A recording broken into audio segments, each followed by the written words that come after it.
Study IQ IAS, अब तैयारी हुई affordable. Hello everyone, welcome to study IQ। मैं प्राची आप लोगों का एनवायरमेंट एंड इकोलॉजी के इस बुक सीरीज में बेहद स्वागत करती हूँ। अब तक हमने टोटल 16 चैप्टर्स को सिक्वेंसली कवर कर लिया है और ये चैप्टर्स हमने इस बुक से कवर किए हैं, that is environment and ecology, UPSC, CSC and state PSC के एग्जाम के लिए। स्टडी IQ पब्लिकेशन के द्वारा इस बुक को रिलीज किया गया है और इस बुक में जो टोटल 13 चैप्टर थे उसमें हमने 2 सेक्शन कवर किए थे। पहला था हमारा एनवायरमेंट एंड इकोलॉजी एंड दूसरा सेक्शन था हमारा बायोडाइवर्सिटी। अब हम तीसरे सेक्शन को डिस्कस कर रहे हैं, दैट इज एनवायरमेंटल इश्यूज, जिसमें हम बेसिकली आपका deforestation, desertification, soil erosion and pollution और वेस्ट मैनेजमेंट इसको डिस्कस कर चुके हैं। वेस्ट मैनेजमेंट में टोटल 3 कैटेगरीज हमने देखी थी, उसमें से जो आपका म्यूनिसिपल सॉलिड वेस्ट है और जो आपका इलेक्ट्रॉनिक वेस्ट है इसको हम कवर कर चुके हैं। आज के वीडियो में बायोमेडिकल वेस्ट के बारे में हम डिस्कशन करेंगे, ठीक है। तो बुक को आपको रिवाइज करना होगा क्योंकि बिना रिवाइज किए कुछ भी काम नहीं बनेगा। सिर्फ क्लासेस देखने से सिर्फ चीजें समझ में आती हैं, क्वेश्चन हल करने के लिए रिवीजन बहुत जरूरी होता है। तो आपको बुक को जो है परचेज करना है तो डिस्क्रिप्शन बॉक्स में आपको लिंक दिया हुआ है, वहां से आप कर सकते हैं, या फिर यूपीएससी विद प्राची जो टेलीग्राम चैनल है वहां पर भी अगर आप पूछ लेंगे तो लिंक आपको शेयर कर दिया जाएगा, ठीक है। चलिए, तो दिस इज तो बेसिक इन्फॉर्मेशन। अब हम चलते हैं अपने चैप्टर की तरफ। तो जैसा कि मैंने आपको बताया कि जो वेस्ट है, राइट है, इसको मैनेज करना बहुत ज़रूरी है क्योंकि ये जो वेस्ट है ये एक तरीके से कंटामिनेशन का, पॉल्यूशन का जो है कारण बनता है, राइट।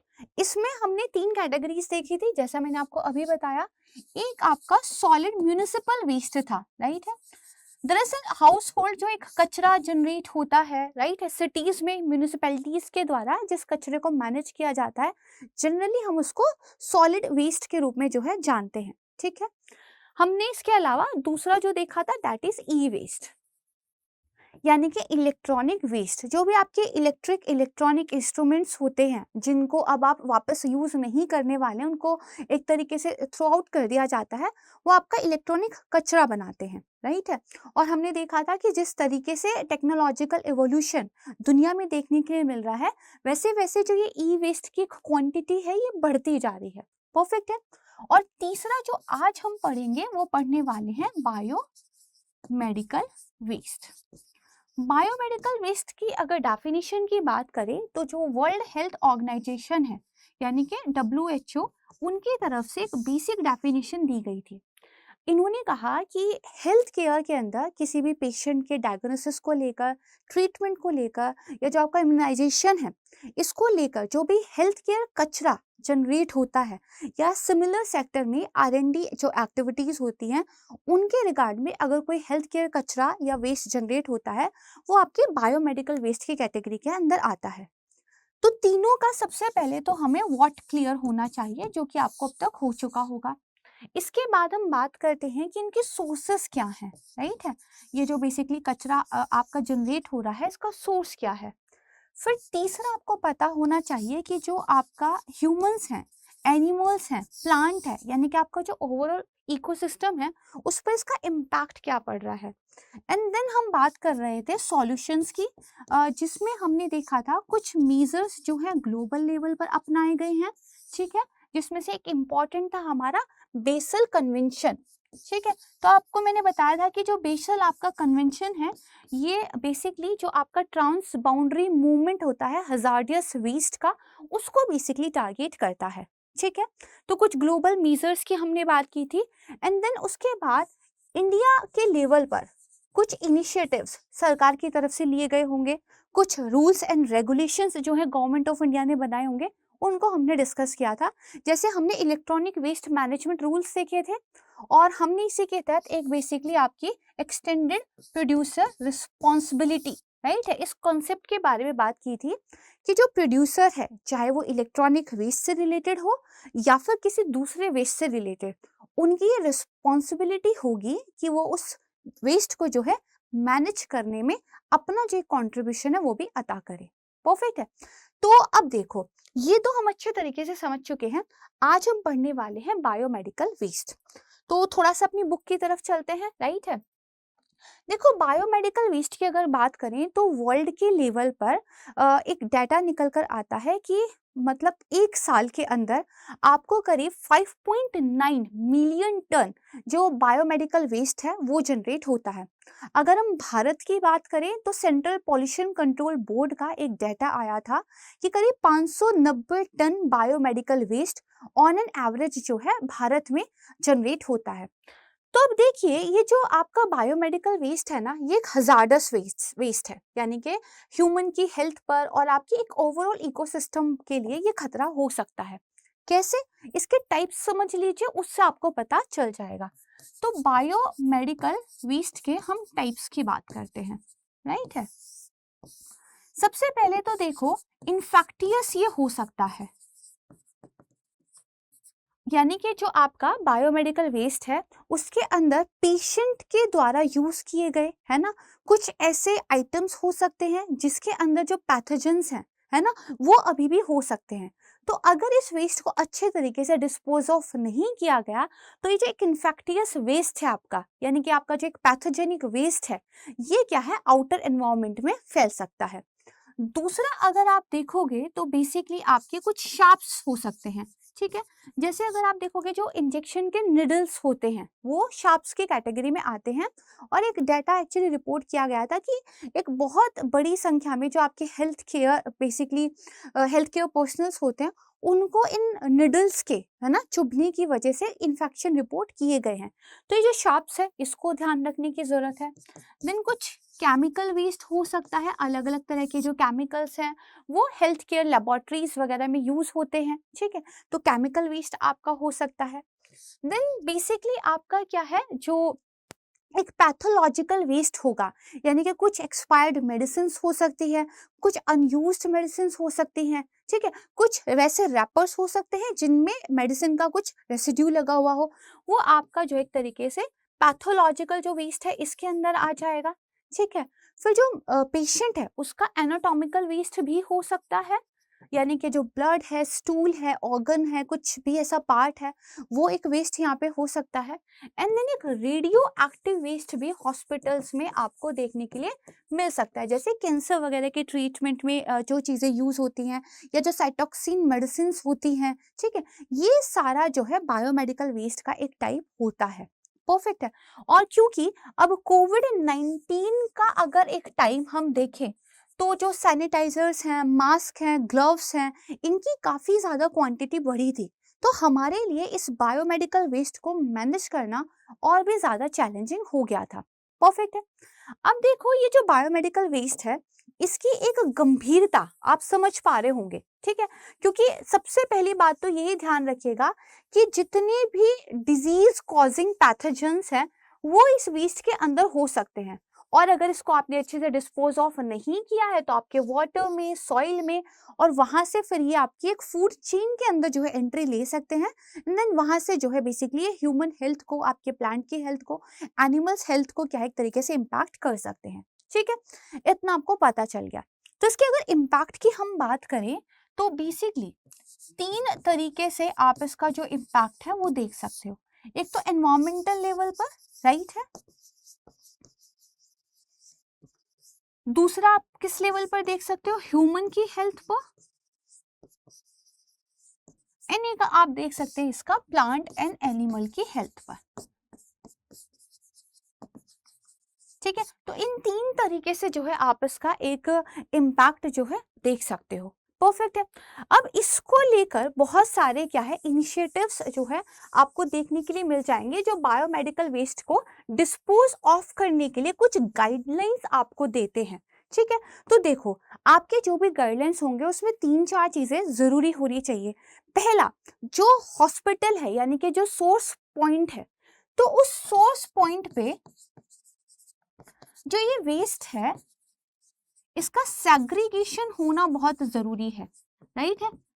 और इसके साथ ज़रूरी है इसको स्टोर करना। तो जो भी गाइडलाइन होती है वो पहले जो आपका सोर्स पॉइंट है वहाँ पर सेग्रीगेशन एंड स्टोरेज को लेकर कुछ आपको रूल्स देती हैं। दूसरा, क्योंकि इस वेस्ट को आप ट्रांसपोर्ट कर कर जो एक आपकी ट्रीटमेंट फैसिलिटी होगी वहाँ ले जाएंगे, तो ट्रांसपोर्ट के लिए भी जो आपके व्हीकल्स होंगे वो प्रॉपरली डिज़ाइन होने चाहिए। एंड जो तीसरा है बेसिकली वो आता है ट्रीटमेंट, राइट है, ट्रीटमेंट। तो आप क्या करें, इस वेस्ट को जितना पॉसिबल है उतना ट्रीट करें। एंड देन जो फोर्थ बेसिकली पॉइंट आएगा वो आएगा इसको डिस्पोज ऑफ करना, या फिर आप कह लीजिए कि इसको एक तरीके से प्रॉपरली मैनेज करना। ठीक है, तो ये है। तो इसके लिए सबसे पहले हम ग्लोबल फ्रेमवर्क देखते हैं, देन उसके बाद हम जो इंडिया के कुछ रूल्स एंड रेगुलेशंस हैं उनकी यहाँ पर जो है एक बात करेंगे। ठीक है, ग्लोबल फ्रेमवर्क में अगर बायोमेडिकल वेस्ट की बात की जाए तो सबसे पहले जो इम्पोर्टेंट आता है वो है WHO, यानी कि आपका वर्ल्ड हेल्थ ऑर्गेनाइजेशन। अब देखिए WHO की तरफ से कुछ गाइडलाइंस दी गई हैं, जो गाइडलाइंस हम सभी नेशन कंट्रीज को क्या है फॉलो करना जरूरी है। इसमें से जो सबसे ज्यादा इम्पोर्टेंट है वो बेसिकली आपका कलर कोडेड सिस्टम है, राइट है, कलर कोडेड सिस्टम है। अब देखो, जब हमने सॉलिड वेस्ट मैनेजमेंट पढ़ा था तो हमने पढ़ा था कि जो आपका एक लिक्विड वेस्ट है, जो सॉलिड वेस्ट है, जो प्लास्टिक है, इनको अलग अलग सैग्रीगेट करने की जरूरत है। तब जाके जब आप वेस्ट को मैनेज करते हो, कुछ वेस्ट आपका ऑर्गेनिक ऐसा था जिसको हम बेसिकली क्या कर रहे थे, लैंडफिल कर रहे थे, या फिर हम क्या कर रहे थे बेसिकली पैरालिसिस वगैरह की कुछ ऐसी प्रोसेसेस थी उससे गुजार रहे थे, और वेस्ट टू एनर्जी हम जो है वहां पर जनरेट कर रहे थे। तो अगर आप ड्राई लिक्विड सारा वेस्ट मिला दोगे तो फिर ये पॉसिबल नहीं हो पाता है। परफेक्ट है, यानी कि segregation is very important step. अब अगर हॉस्पिटल की बात करें तो मैंने भी आपको टाइप्स बताए थे, केमिकल वेस्ट है, ठीक है, आपका एनाटॉमिकल वेस्ट है, आपकी कुछ क्या है रेडियो एक्टिव वेस्ट है, आपकी कुछ शार्प्स हैं, प्लास्टिक है, ठीक है। इन सब को सबसे पहले तो सेग्रीगेट करना जरूरी है।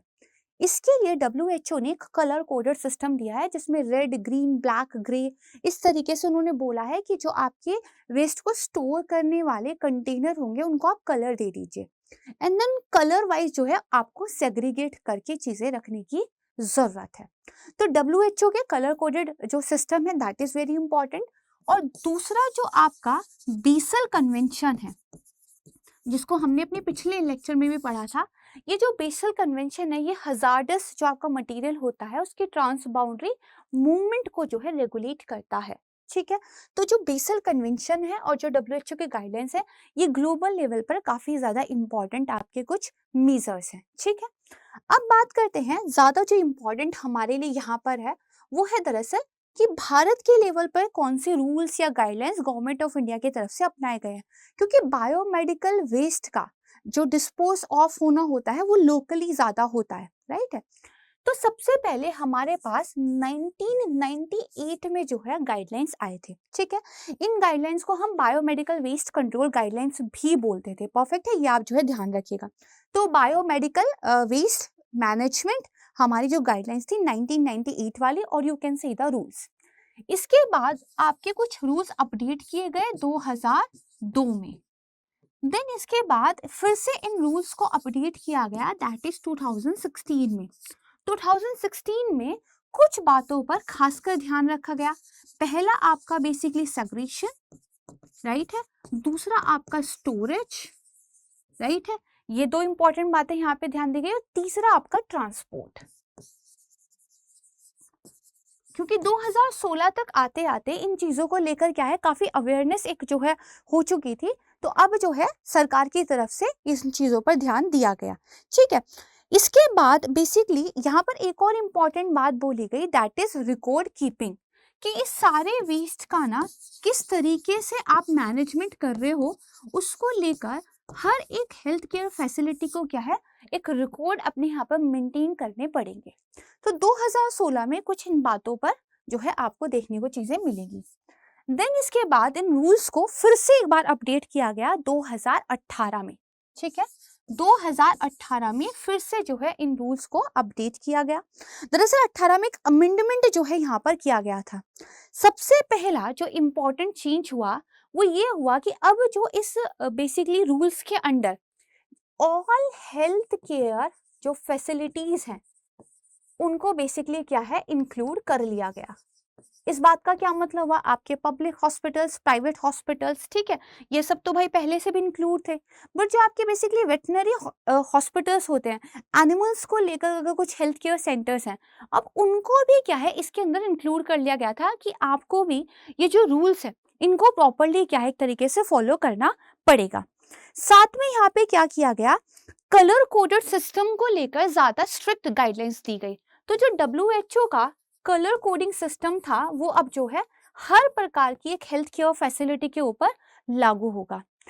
तीसरा यहाँ पे क्या बोला गया, जो जनरेटर है यानी कि जहां पर ये वेस्ट जनरेट हो रहा है उसकी अपनी रिस्पॉन्सिबिलिटी होगी, ठीक है। तो जनरेटर की जो रिस्पॉन्सिबिलिटी थी उसको काफी अच्छे तरीके से यहाँ पे क्या है डिफाइन किया गया है। परफेक्ट है। साथ में 18 वाले रूल्स में क्या किया गया, जो 4 न्यू कैटेगरीज थी कलर कोडेड सिस्टम के साथ, 4 न्यू कैटेगरीज को जो है एक तरीके से आप कह सकते हैं शामिल किया गया, जिसमें से एक आपका बेसिकली लिक्विड वेस्ट था, ठीक है, दूसरा जो है आपका हजार्डियस वेस्ट था, परफेक्ट है, सॉलिड वेस्ट था एंड आपका केमिकल वेस्ट था। तो इन 4 कैटेगरीज को मैं एक बार यहाँ पे लिख देती हूँ, आपको समझ में आ जाएगा, ठीक है। Solid, liquid, hazardous and chemical, ठीक है। इन वाली जो है 4 कैटेगरीज को इस कलर कोडेड सिस्टम के साथ क्या है इंट्रोड्यूस किया गया। परफेक्ट है। तो ये एक ढांचा आपको भारत में देखने को मिलेगा और भारत में ये जो आपके बायोमेडिकल वेस्ट रूल्स है अभी 2018 वाले, ठीक है, इनके अकॉर्डिंग जो है चीजों को देखा जाता है। अब ये सब आपको बुक में काफी डिटेल से देखने के लिए यहाँ पर मिल जाएगा। जैसे पहले स्टेटस की बात की गई है ना, फिर अगर टाइप्स की बात करें तो अगेन आपको पैथोलॉजिकल जो है, इन्फेक्टियस वेस्ट जो है, केमिकल वेस्ट, रेडियो एक्टिव, ये देखने के लिए मिल जाएगा।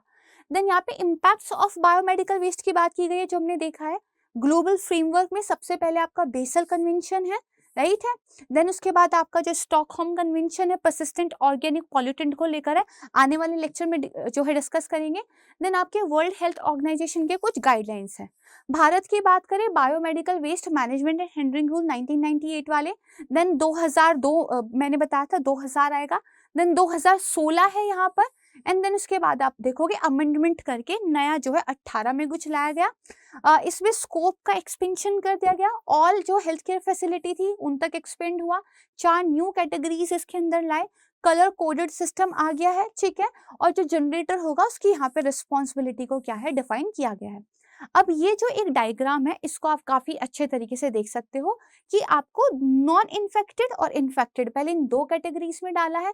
नॉन इन्फेक्टेड में आपकी जो साइटोटॉक्सिक ड्रग्स और कुछ केमिकल्स आते हैं, इन्फेक्टेड में अगेन आपकी solid, anatomical, infected and sharps आ जाते हैं, ठीक है। इस तरीके से इसको सेग्रीगेट किया गया है। एंड देन इसके बाद आपको बुक के अंदर कुछ PYQ जो पूछे गए हैं वो देखने के लिए मिल जाएंगे। अगर आप बायोमेडिकल वेस्ट का एक पिक्चर देखना चाहते हैं so that you can have a very clear idea, तो यहाँ पर आप देख सकते हो। इसमें आप देखोगे कि डिफरेंट टाइप ऑफ जो ऑब्जेक्ट्स है वो आपको देखने के लिए मिल रहे हैं। तो इसका ना segregation is very important and then इसका स्टोरेज, देन ट्रांसपोर्ट करना एंड देन इसको डिस्पोज ऑफ करना, ठीक है। तो ये 4 चरण जो है आप इसमें ध्यान रखिएगा। परफेक्ट है। गवर्नमेंट ऑफ इंडिया के जो रूल्स हैं वो आपको यहाँ पे ध्यान रखने की जरूरत है। तो हमने जो तीनों वेस्ट है उनको यहाँ पे बहुत अच्छे तरीके से कवर कर लिया है। बुक से आप बहुत प्रॉपरली इसको जो है रिवाइज कर लेना, राइट। अब हम अपने नेक्स्ट वाले चैप्टर पे स्विच करेंगे, बट उससे पहले आपके लिए इंपॉर्टेंट इन्फॉर्मेशन है। स्टडी IQ की तरफ से 23 अगस्त को P2I बैच को लॉन्च किया जा रहा है। शाम को 6 बजे से आपकी क्लासेस स्टार्ट हो जाएंगी। तो क्लास स्टार्ट करने से पहले एडमिशन ले लीजिएगा ताकि फर्स्ट क्लास जो कि एक ओरिएंटेशन सेशन होता है, काफ़ी इंपॉर्टेंट होता है, उससे आप जो है अपने बैच को स्टार्ट कर सके। जब भी आप फी पे करें, चाहे एप्लीकेशन के माध्यम से आप एडमिशन ले रहे हो या फिर वेबसाइट पे जाके आप एडमिशन ले रहे हो, यूज़ कीजिएगा फैकल्टी कोड प्राची लाइव। तो जो भी मैक्सिमम अवेलेबल डिस्काउंट होगा वो यहाँ पे आपको अवेल हो जाएगा, ठीक है। चलिए अब हम अपने नेक्स्ट वाले चैप्टर की तरफ चलते हैं। Again important one, that is persistent organic pollutant, ठीक है। अब हम इनके बारे में देखते हैं। तो नाम से थोड़ा समझने की कोशिश कीजिएगा, उसी से आपको फिर ये अच्छी तरीके से याद आ जाएगा। POPs हम इनको जो है क्या कर बोलेंगे। तो सबसे पहली बात तो देखिए ये क्या है, ये बेसिकली आपके ऑर्गेनिक टाइप के जो है सब्सटेंस होते हैं, ठीक है। और दरअसल इनका नेचर ऐसा होता है कि इन्वायरमेंट के अंदर ये वेरी लॉन्ग टाइम तक ठीक है, इन्वायरमेंट के अंदर वेरी लॉन्ग टाइम तक सस्टेन कर जाते हैं।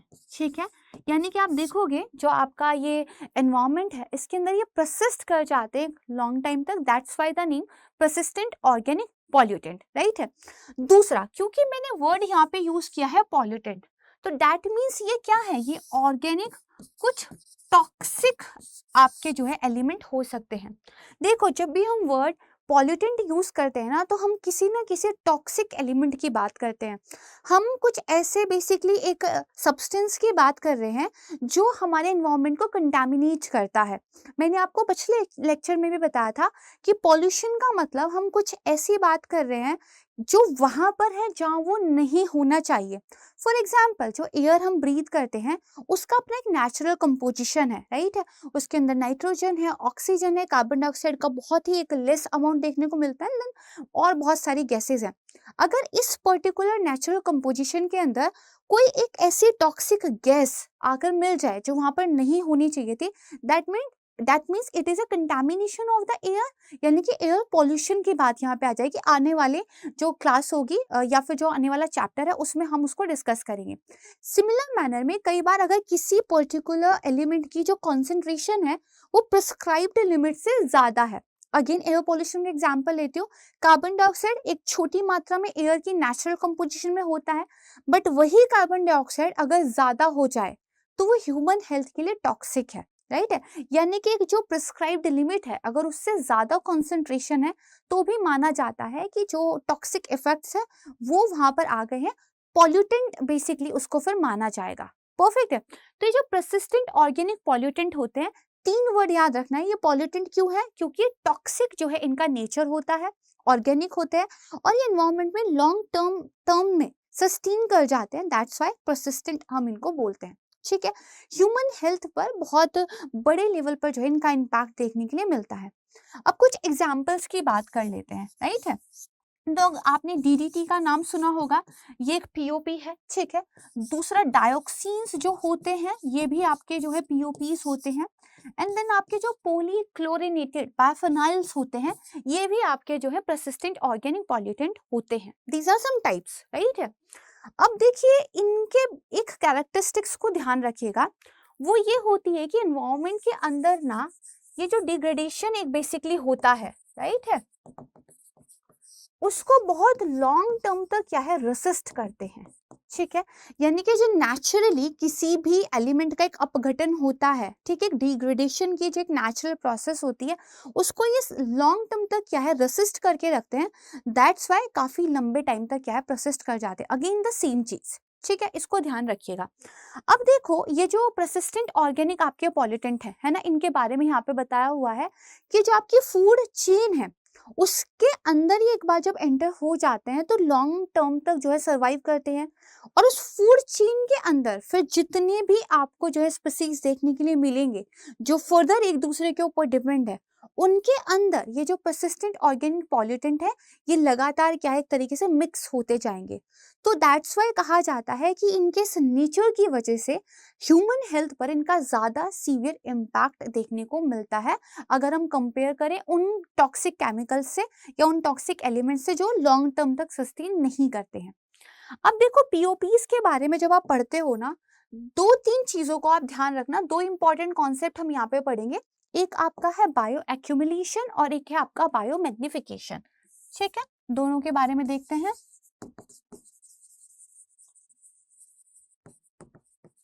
राइट, एंड दूसरा आपका क्या है बायो मैग्निफिकेशन। परफेक्ट है। अब देखो पीओपी की पहले एक बेसिक कैरेक्टरिस्टिक्स के बारे में जानो। जो पीओपी होता है ना, ये वाटर के अंदर जनरली डिसॉल्व नहीं होते हैं। ठीक है, तो पानी के अंदर अगर डिसॉल्व नहीं होंगे तो हमारी बॉडी का जो एक नेचुरल तरीका है चीज़ों को बाहर निकालने का, सिक्रीट कर देने का, यूरिनेशन एंड ऑल, तो ये उस तरीके से बाहर नहीं निकलते, बल्कि इसके जस्ट अपोजिट ये क्या होते हैं, ये फैट के अंदर सॉल्युबल होते हैं। राइट है, तो क्योंकि ये फैट के अंदर यानी कि हमारे मसल्स में घुल मिल जाते हैं, फैट के अंदर इनका फिर क्या है धीरे धीरे एक्यूमुलेशन होने लगता है। ठीक है, तो इसीलिए अगर एक बार ये फूड चेन में एंटर कर गए और वहां से ह्यूमन बॉडीज में एंटर कर गए तो फिर लॉन्ग टर्म के लिए हेल्थ पर इनका इम्पैक्ट देखने के लिए मिलेगा। ठीक है, तो दो कॉन्सेप्ट ध्यान रखिएगा। पहले यहाँ पे आपकी है बायो एक्यूमुलेशन। देखो एक्यूमुलेशन का मतलब क्या होता है, कोई चीज ओवर द टाइम क्या है, धीरे धीरे एक्यूमुलेट होती जा रही है। परफेक्ट है। For example if this is a water का पॉन्ड, राइट है, यहाँ पे आपको क्या है बेसिकली कुछ फिशेस देखने को मिल रही हैं। अगर मान लीजिए इस वाटर के अंदर कोई एक एग्रीकल्चर रन ऑफ जो है बेसिकली आ रहा है और उसके अंदर बहुत सारे क्या है केमिकल्स वगैरह थे, तो अब इस वाटर के अंदर ओवरऑल क्या है पानी घुल गया है। क्योंकि इन फिशेस और वाटर का लगातार एक इंट्रैक्शन हो रहा है, तो इन फिशेस के अंदर ना इन टॉक्सिक एलिमेंट का ओवर द टाइम एक एक्यूमुलेशन होने लगेगा। ठीक है, पहले इतना है फिर इतना है, राइट है, और इस धीरे धीरे आप देखोगे कि ये क्वांटिटी क्या है बढ़ती जाएगी। परफेक्ट है, ये होता है आपका बायो एक्यूमुलेशन। तो अगर परसिस्टेंट ऑर्गेनिक ये पॉल्यूटेंट आपकी किसी भी प्लांट में, सॉइल में, एयर में, वाटर में डिसॉल्व हो गए हैं, तो ओवर द टाइम जो भी फसलें वहां पर आप कल्टीवेट कर रहे हो, जो भी फूड आप कंज्यूम कर रहे हो, तो धीरे धीरे क्या है ये आपकी बॉडी के अंदर, क्योंकि ये फैट में सॉल्युबल होते हैं, ये क्या एक्यूमुलेट होते जाएंगे। ठीक है, इसको ध्यान रखिएगा। एक होता है बायो मैग्निफिकेशन। तो आपने ना फूड पिरामिड हमने एकदम इनिशियल चैप्टर्स में डिस्कस किया था, जिसमें हमने देखा था किसी भी पिरामिड के बेस पर आपके प्रोड्यूसर्स होते हैं, जिनको ऑटोट्रॉफ्स भी बोलते हैं, जो हमारे जनरली प्लांट्स होते हैं जो फोटोसिंथेसिस करके अपना खाना खुद बनाते हैं। ठीक है, तो मान लीजिए अगर हम अपने प्रोड्यूसर पर कोई ऐसा इंसेक्टिसाइड, कोई ऐसा पेस्टिसाइड यूज कर रहे हैं जिसके अंदर जो केमिकल्स है वो बेसिकली परसिस्टेंट ऑर्गेनिक पॉल्यूटेंट की कैटेगरी में आते हैं, तो आपकी जो फसलें हैं, राइट है, इनके अंदर वो टॉक्सिक एलिमेंट चला गया है। जब आप अपने फूड पिरामिड पर ऊपर की तरफ जाओगे, यहाँ पे आपके हर्बिवोर्स होंगे जो इन प्लांट्स पे फीड करते हैं, ऊपर आपके जो है कार्निवोर्स होंगे, है ना, जो इन हर्बिवोर्स पे फीड करते हैं, देन आपके ऑमनिवोर्स होते हैं जनरली ह्यूमंस, जो मीट एंड आपका जो प्लांट है दोनों तरह की चीजें कंज्यूम करते हैं। तो आप देखोगे ना यहाँ से जब ऊपर की तरफ आप जाओगे, तो जो फेट के अंदर ये टॉक्सिक एलिमेंट है ये ना मैग्नीफाई होता चला जाएगा, राइट, क्योंकि बहुत सारे प्लांट पर कुछ हर्बिवोर्स जो है डिपेंड करते हैं, बहुत सारे हर्बिवोर्स पर कुछ कार्निवोर्स एंड देन कुछ ओमनिवोर्स। जिस तरीके से आपका पिरामिड ऊपर की तरफ श्रिंक होता जाता है, वैसे ही वैसे यहाँ पे जो ह्यूज क्वांटिटी थी वन लेस अमाउंट ऑफ जब बेसिकली स्पीसीज के अंदर जाएगी, तो एक मैग्निफिकेशन यहाँ पर होना शुरू हो जाएगा। ठीक है, इसको हमेशा ध्यान रखिएगा, क्योंकि जब मान लीजिए अगर आपका फॉर एग्जाम्पल, मैं एक एग्जाम्पल आपको दे देती हूँ, बहुत सारी जो घास है वो हिरन ने क्या है कंज्यूम की है, तो उसके अंदर उस सारी जो है ग्रास का एक जो है आप कह सकते हैं वो टॉक्सिक एलिमेंट आ गया। उस हिरन को जब एक टाइगर के द्वारा कंज्यूम किया जाएगा तो वो उससे उसकी तरफ पास हो जाएगा, एंड ये जो है प्रोसेस चलता रहता है। दैट्स वाई कहा जाता है कि पीओपीज आपकी फूड चेन के अंदर एंटर कर जाते हैं। तो यहाँ पे बायो एक्यूमुलेशन और बायो मैग्निफिकेशन, ये दो कॉन्सेप्ट आप जो है ध्यान रखिएगा। परफेक्ट है, क्योंकि इनका इतना ज्यादा सीवियर नेचर है, तो ग्लोबल लेवल पर क्या है इनको रेगुलेट करने के लिए बेसिकली आपको कुछ मेजर्स देखने के लिए मिल जाएंगे। परफेक्ट है, तो पहले हम बात करते हैं कि बेसिकली हमने देखा कि ये होते क्या हैं। ठीक है, हमने ये भी देख लिया कि इनका फूड चेन पे क्या इम्पैक्ट पड़ता है। अब हम बात कर लेते हैं कि पीओपीज आखिर आते कहाँ से हैं। सोर्सेस के बारे में जो है बेसिकली हमें यहाँ पर पता होना चाहिए। जब आप सोर्सेस की बात करोगे ना, तो बेसिकली एक चीज ध्यान रखिएगा, just give me a second please. एक चीज ध्यान रखिएगा, दो तरह की जो है सोर्सेज यहाँ पर आपको देखने के लिए मिल जाएगी, जो हम अब तक अपनी पूरी सीरीज में पढ़ते आ रहे हैं। एक आपके कुछ नेचुरल सोर्सेज हो सकते हैं, है ना, और एक आपके जो है एंथ्रोपोजेनिक सोर्सेज हो सकते हैं। ठीक है, यानी कि कुछ आपके क्या है प्राकृतिक कारण है और कुछ आपके क्या है बेसिकली मानवीय कारण है। ठीक है, ह्यूमन एक्टिविटीज रिस्पॉन्सिबल है। नेचुरल सोर्सेज की अगर हम बात करें, दो इंपॉर्टेंट यहाँ पे आपको पता होना चाहिए। एक आपकी जो वोल्केनिक एक्टिविटीज होती हैं, ज्वालामुखी जो विस्फोट होता है उससे जो बहुत सारी टॉक्सिक गैसेस वगैरह बाहर निकल कर आती हैं, तो वोल्केनिक एक्टिविटी, और दूसरा जो आपका वाइल्ड फायर होता है। ठीक है, जो वाइल्ड फायर होता है, ये दो बेसिकली नेचुरल आप सोर्स पॉइंट बोल सकते हैं पीओपीज के लिए। ह्यूमन एक्टिविटीज की बात करें तो बहुत सारी है। सबसे पहला तो आसानी से आपको पता ही होगा, दैट इज जो आपकी इंडस्ट्रियल एक एक्टिविटीज चलती हैं। परफेक्ट है। दूसरा आपका जो एग्रीकल्चर एक्टिविटीज है उसके अंदर आप जो इतने सारे बेसिकली पेस्टिसाइड इंसेक्टिसाइड्स वगैरह यूज कर सकते हो, परफेक्ट है। फिर आप उसके अलावा देखोगे जो कंज्यूमर प्रोडक्ट्स आपके होते हैं, जैसे अगर हम बात करें इलेक्ट्रॉनिक्स की, ठीक है, जो आपके इलेक्ट्रॉनिक उपकरण होते हैं, तो मैंने बताया था उनके अंदर आपका जो कैडमियम है, बोरोन है, इस तरह के कुछ हेवी मेटल्स, कुछ टॉक्सिक एलिमेंट्स यूज होते हैं, राइट है। तो कंज्यूमर जो प्रोडक्ट्स हैं ये भी इन पीओपीज की सोर्स का एक कारण बनते हैं, परफेक्ट है। इसके अलावा जो ट्रांसपोर्टेशन है, जैसे कई बार क्या है आपके मरीन इकोसिस्टम के अंदर ऑयल स्पिल हो जाता है, ठीक है, या फिर जो आपके व्हीकुलर एमिशन होता है, तो ट्रांसपोर्टेशन सेक्टर भी इसके लिए जिम्मेदार है ना। और इसके अलावा जो बहुत सारी एक्टिविटीज है, जैसे आप अर्बनाइजेशन का ही एक एग्जांपल ले लीजिए, तो हम बहुत सारे केमिकल्स को अपनी डेली लाइफ में यूज करते हैं, और जब वही हमारा जो वेस्ट वाटर है वो एक रन ऑफ वाटर की तरह वाटर बॉडीज में जाके फाइनली मिल जाता है, अगर हमने इसको ट्रीट नहीं किया है तो जो है बेसिकली वो भी एक सोर्स पॉइंट का रीजन बन सकता है, ठीक है। तो नेचुरल और एंथ्रोपोजेनिक ये जो है बेसिकली आपको दो यहाँ पे मोटे मोटे तौर पर पता होना चाहिए, ठीक है। तो एक बार बुक में इनको थोड़ा डिटेल से देख लेते हैं।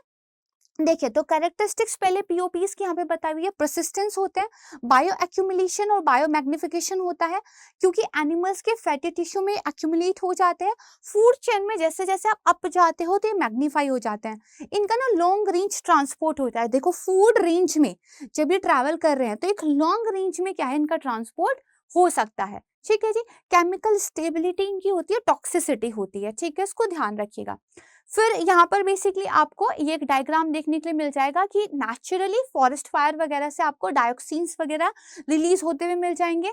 इंडस्ट्रीज में कुछ केमिकल्स यूज होते हैं, मैंने आपको बताया था, जैसे पॉली आपका जो है आपका क्लोरो बायोफेनाइल्स थे, ठीक है, इसके अलावा आपके हेक्साक्लोरोबेंजीन थे, ठीक है, आपके पास फ्लोरोनेटेड कंपाउंड्स थे। फिर इसके अलावा आप देखोगे डायऑक्सिन फ्यूरॉन्स हैं, एग्रीकल्चर में कुछ पेस्टिसाइड्स यूज होते हैं जैसे आपका डीडीटी है, ठीक है, इसके अलावा आप देखोगे कि आपका जो है क्लोरिडीन है, ये सारे आपके क्या है पीओपीज के एग्जाम्पल हैं, परफेक्ट है। अब यहाँ पे देखो इसके हम क्या है बेसिकली इम्पैक्ट्स की या इफेक्ट्स की बात करते हैं। तो हेल्थ इफेक्ट है, सबसे पहले मैंने आपको बताया था, ठीक है, तो हेल्थ पर इनका एक असर देखने के लिए मिलता है क्योंकि फैट के अंदर ये एक्यूमुलेट हो गए, ये चीज मैं आपको बार बार बता रही हूँ। दूसरा क्या होता है, एक इम्पॉर्टेंट ध्यान रखिएगा, जो आपकी फूड सिक्योरिटी है उस पर भी ये हार्म डालते हैं, क्योंकि देखो ये जो पीओपीज अगर आप एग्रीकल्चर में बार बार यूज करते हो तो धीरे धीरे क्या होगा, जो आपकी सॉइल है उसकी जो अपनी एक नेचुरल न्यूट्रिशनल वैल्यू है वो डिप्लीट होने लगती है, ठीक है। धीरे धीरे क्या होगा, जब मिट्टी की प्रोडक्टिविटी कम होगी तो आप मोर एग्रेसिवली केमिकल जो फर्टिलाइजर्स हैं उनको यूज करोगे। ज्यादा एग्रेसिवली उनको यूज करने से जो मिट्टी की हेल्थ है वो भी एग्रेसिवली यहाँ पे रिड्यूस होगी। धीरे धीरे क्या होगा, जो आपकी सॉइल है वो इनफर्टाइल हो जाती है, राइट है। तो इसकी वजह से क्या है, फूड सिक्योरिटी पर खतरा आता है। एक और तरीका है, देखो मैंने आपको पहले कभी यूट्यूब का कोई लेक्चर होगा उसमें भी बताया था कि जो फूड इनसिक्योरिटी होती है वो सिर्फ इतनी ही नहीं होती कि आपको भरपेट खाना नहीं मिल रहा है।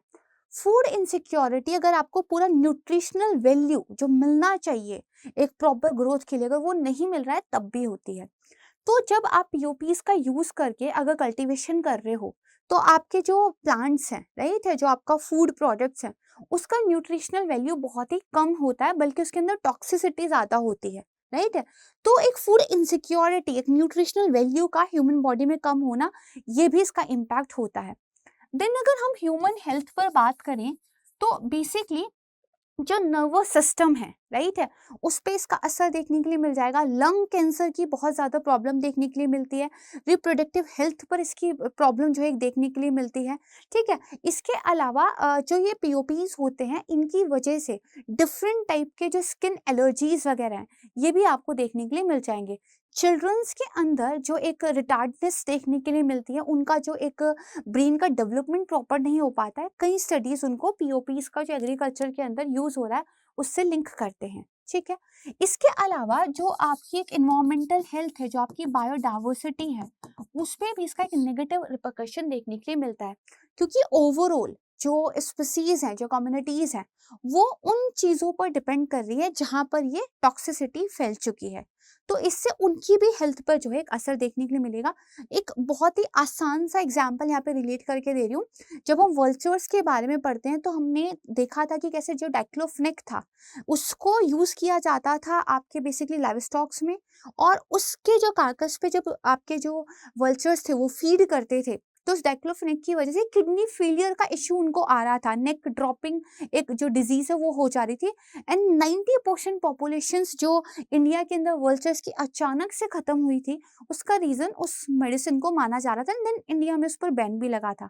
तो देखा जाए तो एक पर्टिकुलर मेडिसिन जो यूज कहीं पे हो रही है उसका असर कहाँ पे देखने को मिल रहा है, ये समझाने के लिए मैं एग्जांपल बता रही हूँ। सिमिलर मैनर में आपकी जो बायोडाइवर्सिटी है उस पे जो है इसका असर एक देखने के लिए मिलता है। ठीक है, दूसरा एक और चीज ध्यान रखिएगा, जो इंटरजनरेशनल इफेक्ट्स होते हैं वो भी यहाँ पर देखने को मिलते हैं, क्योंकि ये बहुत लॉन्ग टर्म तक आपके एनवायरनमेंट के अंदर क्या है प्रसिस्ट कर जाते हैं। ठीक है, तो इस वजह से इनके इंटरजनरेशनल इम्पैक्ट देखने के लिए मिलते हैं, यानी कि एक जो जनरेशन है, एक पीढ़ी से दूसरी पीढ़ी तक इनका जो है असर देखने के लिए आपको मिल जाएगा। ठीक है, तो ये क्या है, इनके कुछ इम्पैक्ट्स हैं। अब हम बात करते हैं मीजर्स की। तो फिर अगर इतनी सीवियर ये प्रॉब्लम है तो इसको लेकर क्या कुछ जो है बेसिकली सरकार की तरफ से किया जा रहा है। पहले ग्लोबल मीजर की बात करते हैं, जिसमें सबसे ज्यादा जो इम्पोर्टेंट है वो आपका है स्टॉकहोम कन्वेंशन। ये जो कन्वेंशन है ना, ये दरअसल पर्टिकुलरली इन पीओपीज को ही टारगेट करती है। इसमें करीब 31 जो पीओपीज हैं उनको लिस्ट किया हुआ है, और इन 31 पीओपीज को अलग से फिर 3 जो है एनेक्स इसके अंदर बनाए गए, यू कैन से 3 लिस्ट बनाई गई है, उसके अंदर डिवाइड किया गया है। जैसे जो पहली लिस्ट है, मान लीजिए उसको कंप्लीटली बैन कर देंगे, है ना, दूसरी को वॉच के अंदर रखेंगे, है ना, जैसे आप यहाँ पे देख पा रहे हो, बुक में आपको अच्छे तरीके से बताया हुआ है कि 3 आपको ये लिस्ट देखने के लिए मिल जाएगी। पहली वाली लिस्ट के अंदर जो पीओपीज हैं उसको एलिमिनेट करना है, दूसरी वाली को रिस्ट्रिक्ट करना है, डीएटी आपका सेकंड में जाता है, एंड देन थर्ड वाली है इसके अनइंटेंशनल प्रोडक्शन को जो है आपको कंट्रोल करना है। ठीक है, तो ये आपका जो है स्टॉकहोम कन्वेंशन के अंदर देखने के लिए मिल जाएगा। इसको सबसे ज्यादा इंपॉर्टेंट आप मान के चलिएगा। इसके अलावा इस स्टॉकहोम कन्वेंशन में 3-4 बातें और कही हुई है। हर नेशन कंट्री को अपना एक नेशनल प्लान जो है बनाना पड़ेगा इन पीओपीज को एलिमिनेट करने के लिए। इसके अंदर एक फंडिंग मैकेनिज्म भी है ताकि कंट्रीज को इन पीओपीज को एलिमिनेट करने में हेल्प आउट किया जा सके। टेक्निकल असिस्टेंस की भी यहाँ पर जो है बात कही गई है। इसको आप यहाँ पे देख सकते हो, रिपोर्टिंग, मॉनिटरिंग, फंडिंग मैकेनिज्म, इसको लेकर जो है इस स्टॉकहोम कन्वेंशन में काम किया गया है। देन बुक के अंदर ना आपको कुछ इंपॉर्टेंट पीओपीज, उनके नाम, उनका क्या एक इंपॉर्टेंट फैक्ट है, उसका इम्पैक्ट क्या है, और उसका ह्यूमन हेल्थ पे क्या इम्पैक्ट है, ये यहाँ पर एक पूरी प्रॉपर लिस्ट में देखने के लिए मिल जाएगा। परफेक्ट है। अब बात आती है भारत सरकार की तरफ से क्या कदम जो है उठाए गए हैं। तो हमारे पास बेसिकली जो इन्वायरमेंटल प्रोटेक्शन एक्ट है, ठीक है, तो पर्यावरण को लेकर जो हमारे पास 1986 वाला 1986 वाला एक्ट है, उसी के अंदर या उसी के तहत हमने कुछ रूल्स बनाए थे। Regulation and management of persistent organic pollutant rules 2018 वाला। टोटल 7 केमिकल्स को जो है भारत सरकार ने बैन किया हुआ है, जिनके नाम आप यहाँ पे जो है देख सकते हो। ठीक है, इसके अलावा गवर्नमेंट ने कुछ रूल्स में इंपॉर्टेंट बातें कही हुई है। पहली बात तो जो ऑक्यूपायर है, जिसके पास ये पीओपीज हैं, उसको एक डिक्लेयर जो है करना पड़ेगा, यानी कि declaration by the occupier is mandatory. अगर आपके पास पीओपीज है तो you have to declare it. दूसरा जो है बोला गया इंपॉर्टेंट कि आप ना पीओपीज को ड्रेन या डिस्पोज ऑफ नहीं कर सकते हो, उसके लिए प्रॉपर जो है एक मैकेनिज्म यहाँ पे बनाया गया है। ठीक है, एंड देन इनको कैसे डिस्पोज ऑफ करना है, इसके लिए भी एक प्रॉपर गाइडलाइंस यहाँ पे दी गई है। ठीक है, तो इनको आप जो है थोड़ा सा ध्यान रखिएगा। देन इसके बाद बेसल कन्वेंशन, जिसकी हमने बात कर ही ली है कई बार कि हजार्डस मटेरियल के ट्रांस बाउंड्री मूवमेंट को लेकर ये चीजों को देखता है। ठीक है, इसमें भी क्या किया हुआ है, बेसिकली आप देखोगे कि ये जो कन्वेंशन है, जो भी हजार्डस वेस्ट है उसका जो एक इंपोर्ट एक्सपोर्ट के रूप में ट्रांस बाउंड्री मूवमेंट हो रहा है उस पर कंट्रोल करती है। अगर आप क्या कर रहे हो, जिस कंट्री में वो आइटम भेज रहे हो, जब तक उनका कंसेंट आप नहीं ले लेते हो तब तक ये मूवमेंट नहीं होगा। एक इन्फॉर्म्ड चॉइस की बात यहाँ पर कही गई है। ठीक है, देन इसके बाद आपका आता है रोटरडम कन्वेंशन, ठीक है। तो इसमें भी क्या है, जो हार्मफुल आपके पेस्टिसाइड्स होते हैं, जो आपके केमिकल्स होते हैं, ठीक है, उनके लिए आपको एक प्रायर इन्फॉर्म्ड कंसेंट लेना होगा, तब जाके जो है इनका आप एक तरीके से इंपोर्ट एक्सपोर्ट कर सकते हो। जो रॉटरडम कन्वेंशन है, भारत भी जो है इसका मेंबर है, ठीक है, इसको ध्यान रखिएगा। कुछ की फीचर्स की यहाँ पर जो है बात कही गई है। फिर इसके अलावा ना कुछ छोटी छोटी चीजें बुक में दी गई है, जैसे जो हमारा शिप रिसाइकलिंग एक्ट है 2019 वाला, तो जब हम शिप्स की रिसाइकलिंग करते हैं तो उससे भी बहुत सारे ऐसे हजार्डस जो मटेरियल हैं वो बेसिकली रिलीज होते हैं, तो उनको किस तरीके से एक प्रॉपर मैनर में है ना मैनेज किया जाए, इसको लेकर यहाँ पे बातें कही गई। आपको जो है इसके लिए प्रॉपर एक एनवायरमेंटल क्लियरेंस यहाँ पे लेना होगा, ठीक है। देन मरकरी पॉल्यूशन के बारे में यहाँ पे कुछ चीजें दी गई है जिनको आप आराम से देख सकते हो। देन आपको बुक के अंदर कुछ वेरी इंपॉर्टेंट जो प्रीवियस ईयर क्वेश्चंस पूछे गए हैं वो देखने के लिए मिल जाएंगे। ये चैप्टर आपको अगर समझ में आ गया है तो बहुत अच्छे तरीके से जो है आप इन PYQs को सॉल्व कर पाओगे। परफेक्ट है। तो यहाँ पे जो हमारा बेसिकली चैप्टर नंबर 18 था ये भी कंप्लीट होता है। अब हम चलते हैं अपने चैप्टर नंबर जो है 19 पर नेक्स्ट पर, जिसमें एयर पॉल्यूशन को पढ़ेंगे, काफी अच्छे तरीके से कवर करेंगे और एयर पॉल्यूशन तक का आज का हमारा जो है फिर क्लास आपका कंप्लीट हो जाएगा, ठीक है। चलिए तो स्विच करते हैं एयर पॉल्यूशन पे। तो एयर पॉल्यूशन की अगर बात करें तो सबसे पहले डेफिनेशन पे जाते हैं। अगेन जो आपका एटमॉस्फेयर है, अगर उसमें कुछ हार्मफुल सब्सटेंसेस का एक कंटामिनेशन देखने को मिलता है और जो कि प्रिस्क्राइब्ड लिमिट से ज्यादा है, तो एक एयर पॉल्यूशन की सिचुएशन यहाँ पे क्रिएट होती है। देखो वर्ल्ड हेल्थ ऑर्गेनाइजेशन की तरफ से जो अलग अलग सब्सटेंसेस हैं उनकी ना एक लिमिट जो है प्रिस्क्राइब की गई है कि यदि यहाँ तक है तो वो बियरेबल है, राइट है। कंटामिनेशन तो अभी भी है बट उसको हम एक पॉल्यूटेड कैटेगरी के अंदर नहीं डाल रहे हैं। ह्यूमन हेल्थ पर उसका इतना ज्यादा नेगेटिव इम्पैक्ट देखने के लिए नहीं मिलेगा अगर वो अंडर द प्रिस्क्राइब लिमिट है। लेकिन जब वो प्रिस्क्राइब लिमिट से ऊपर चला जाता है तो दरअसल वो एक एयर पॉल्यूशन की सिचुएशन को यहाँ पे क्रिएट करता है। अब एयर पॉल्यूशन तो मतलब हमें एक बेसिक डेफिनेशन तो समझ में आ ही गई है, इसका स्टेटस देखते हैं, राइट है। अगर हम वर्ल्ड के लेवल पे बात करें तो WHO का एक डाटा आया था जिसमें उन्होंने ये कहा था वर्ल्ड के अंदर जो 90% बेसिकली पॉपुलेशन है वो उस एयर के अंदर ब्रीथ करती है या उस एयर के अंदर रह रही है जो कि WHO के द्वारा जो प्रिस्क्राइब्ड लिमिट्स हैं, राइट है, उससे एक्सीड कर रही है। तो 90% वर्ल्ड की जो आपकी पॉपुलेशन है उसका एक्सपोजर है एयर पॉल्यूशन को लेकर। अगर इंडिया के कंटेक्स्ट में बात करें तो IQ एयर, इनकी एक रिपोर्ट आई थी that is world air quality report, और ये रिपोर्ट आई थी आपकी 2021 में। इस रिपोर्ट में इंडिया के कॉन्टेक्स्ट में डाटा दिया हुआ था जिसमें ये बताया हुआ था कि भारत के अंदर 63 सिटीज वैसे हैं जिनका वर्ल्ड के अंदर जो 100 मोस्ट पॉल्यूटेड सिटीज का एक अगर आप लिस्ट निकालो तो नाम आएगा। यानी कि अगर 100 मोस्ट पॉल्यूटेड सिटीज आप वर्ल्ड में देखोगे तो उसमें से 63 तो इंडिया की ही है। और इसी कंटेक्स्ट में अगर आप दिल्ली जो कि हमारा कैपिटल है, राइट है, इसकी बात करेंगे तो लगातार दिल्ली के अंदर कितना एक हजार्डस एयर पॉल्यूशन का लेवल बना हुआ है, ये आप न्यूज में देखते रहते हो। इवन अगर आप अभी रिसेंट की न्यूज पर भी ध्यान देखोगे तो इंडिया के अंदर बहुत सारे रिपोर्ट्स ऐसे आए हैं जहाँ पे एयर पॉल्यूशन को डायरेक्टली जो है ह्यूमन हेल्थ के साथ साथ ह्यूमन डेथ से भी अब लिंक किया जा रहा है। इससे पहले वर्ल्ड बैंक का एक डाटा आया था कि जो एयर पॉल्यूशन है और साथ में जो हीट वेव्स हैं ये मिलके भारत के अंदर जो नंबर ऑफ डेथ्स हैं इसका एक बड़ा रीजन बन रहा है। अभी हाल ही में आप देखोगे टाइम्स ऑफ इंडिया के एक हफ्ते पहले ही आर्टिकल आया था कि दरअसल जो ये फॉल एयर है, राइट है, ये दरअसल बेसिकली क्या है, हार्ट डिजीज का एक रीजन बन रहा है। तो दिल की जो बीमारियां हमें कम उम्र में ही देखने को मिल रही हैं, इसका एक बहुत बड़ा रीजन ये जो एयर पॉल्यूशन है ये भी ऐसा स्टडीज में साबित हो चुका है।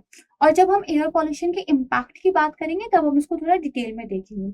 इससे पहले अगर आप देखोगे तो लांसेट स्टडी के अंदर एक स्टडी पब्लिश हुई थी जिसमें ये बताया गया था कि जो एयर पोल्यूशन इंक्रीज हो रहा है इसकी वजह से जो एंटीबायोटिक रेसिस्टेंस है, राइट है, जिसको बेसिकली हम AMR भी बोल देते हैं, यानी कि एंटी माइक्रोबियल रेसिस्टेंस, ये भी इंक्रीज हो रहा है।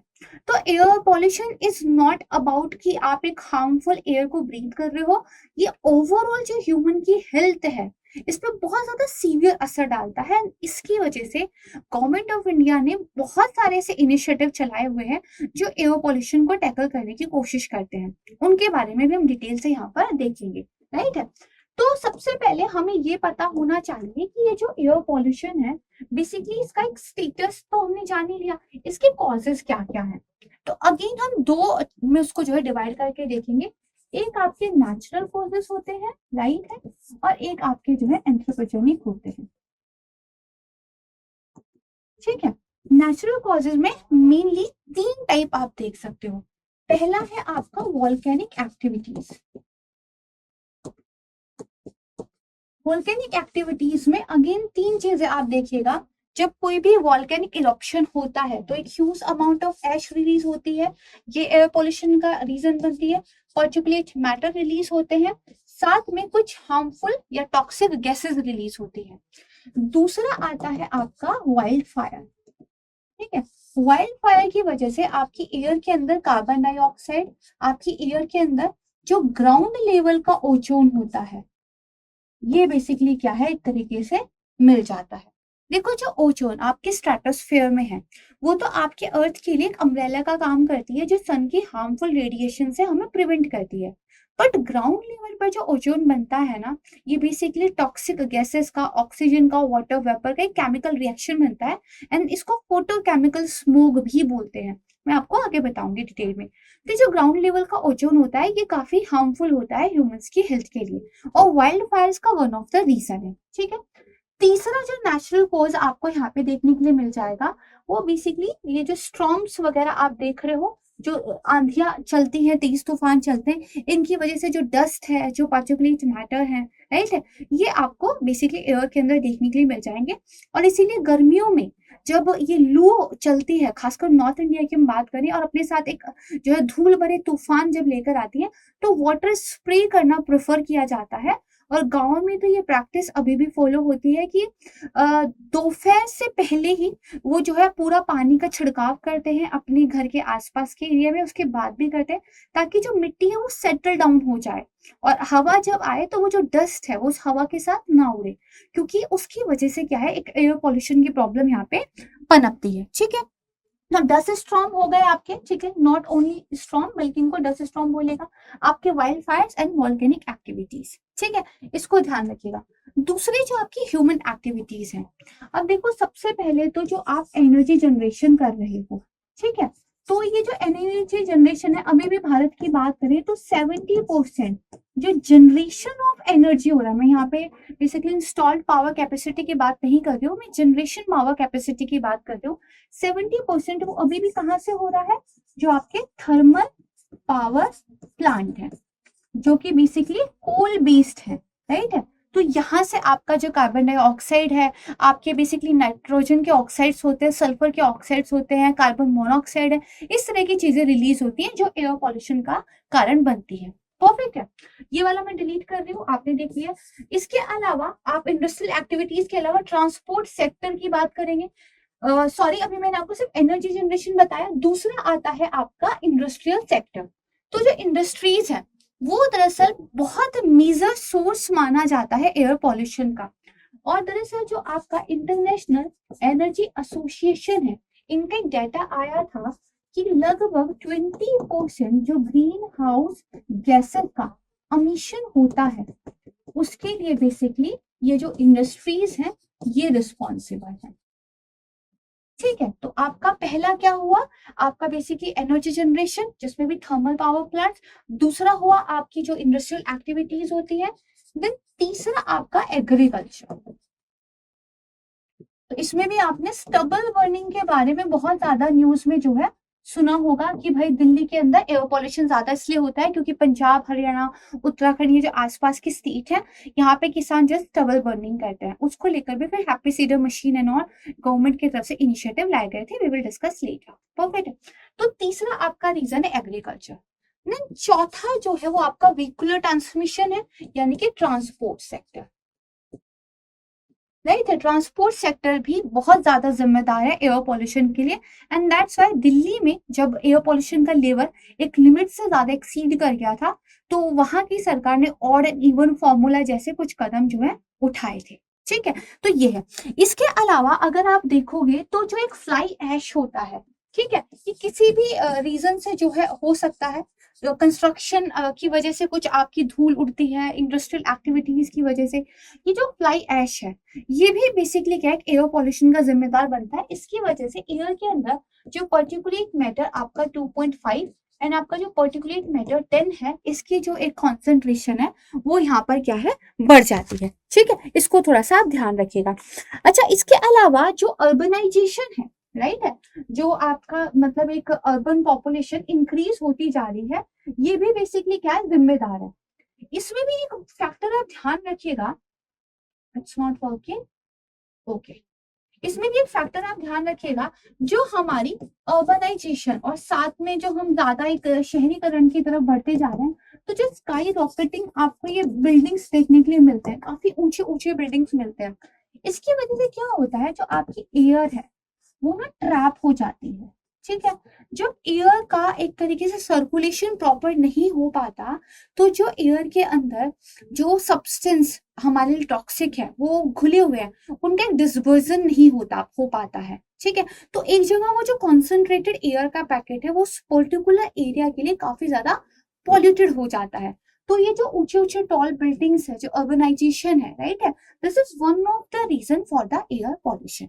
राइट, इनको आप जो है थोड़ा सा ध्यान रखिएगा। अब इसके अलावा अब आपको ना ये भी पता होना चाहिए बेसिकली कि ये जो एयर पॉल्यूशन है ना, इसका इम्पैक्ट क्या होगा।